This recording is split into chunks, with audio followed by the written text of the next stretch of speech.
بسم الله الرحمن الرحيم.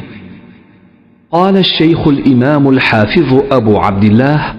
محمد بن إسماعيل بن إبراهيم بن المغيرة البخاري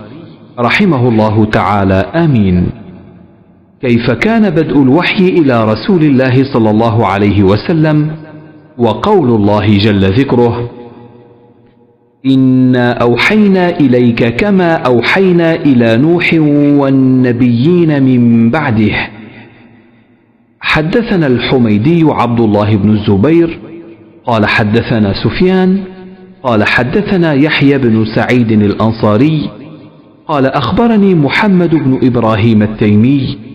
أنه سمع علقمة بن وقاص الليثي يقول: سمعت عمر بن الخطاب رضي الله عنه على المنبر قال: سمعت رسول الله صلى الله عليه وسلم يقول: إنما الأعمال بالنيات وإنما لكل امرئ ما نوى، فمن كانت هجرته إلى دنيا يصيبها أو إلى امرأة ينكحها فهجرته إلى ما هاجر إليه.